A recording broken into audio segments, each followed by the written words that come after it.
एक सेठ जी बहुत ही दयालु थे, धर्म कर्म में यकीन करते थे। उनके पास जो भी व्यक्ति उधार मांगने आता वे उसे मना नहीं करते थे।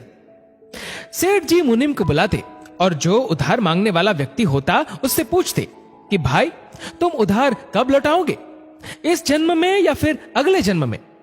जो लोग ईमानदार होते वो कहते सेठ जी हम तो इसी जन्म में आपका कर्ज चुकता कर देंगे। और कुछ लोग जो ज्यादा चालाक व बेईमान होते वे कहते सेठ जी हम आपका कर्ज अगले जन्म में उतारेंगे।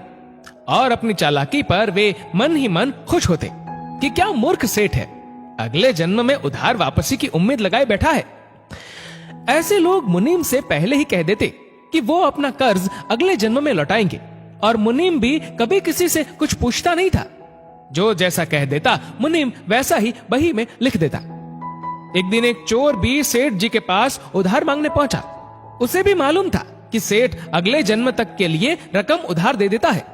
हालांकि उसका मकसद उधार लेने से अधिक सेठ की तिजोरी को देखना था। चोर ने सेठ से कुछ रुपए उधार मांगे। सेठ ने मुनीम को बुलाकर उधार देने को कहा। मुनीम ने चोर से पूछा भाई इस जन्म में लौटाओगे या अगले जन्म में।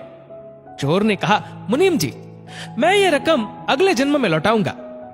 मुनीम ने तिजोरी खोलकर पैसे उसे दे दिए।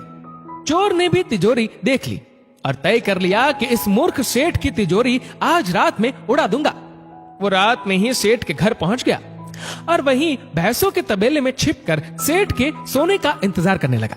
अचानक चोर ने सुना कि भैंसें आपस में बातें कर रही है और वह चोर भैंसों की भाषा ठीक से समझ पा रहा है।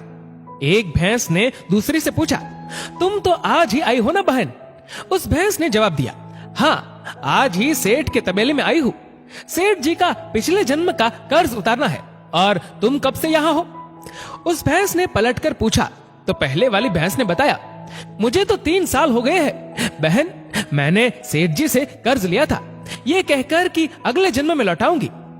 सेठ से उधार लेने के बाद जब मेरी मृत्यु हो गई तो मैं भैंस बन गई और सेठ के तबेले में चली आई। अब दूध देकर उसका कर्ज उतार रही हूँ। जब तक कर्ज की रकम पूरी नहीं हो जाती तब तक यही रहना होगा। चोर ने जब उन भैंसों की बातें सुनी तो उसके होश उड़ गए और वहां बंधी भैंसों की ओर देखने लगा। वह समझ गया कि उधार चुकाना ही पड़ता है, चाहे इस जन्म में या फिर अगले जन्म में उसे चुकाना ही होगा। वह उल्टे पांव सेठ के घर की ओर भागा और जो कर्ज उसने लिया था उसे फटाफट मुनीम को लौटाकर रजिस्टर से अपना नाम कटवा लिया। हम सब इस दुनिया में इसलिए आते हैं क्योंकि हमें किसी से कुछ लेना होता है तो किसी को कुछ देना होता है। चाहे दुख हो या सुख हिसाब तो सबको देना ही पड़ता है। ये प्रकृति का नियम है। दोस्तों इस वीडियो को लेकर आपकी क्या राय है नीचे कमेंट करके जरूर बताएगा। और अगर आपको वीडियो अच्छा लगा हो तो इस वीडियो को लाइक करेगा, शेयर करेगा ज्यादा से ज्यादा लोगों तक। और ऐसी ही और भी इंस्पिरेशनल वीडियोस के लिए सब्सक्राइब करें हमारे यूट्यूब चैनल को और फेसबुक पर फॉलो करें हमारे पेज को। धन्यवाद।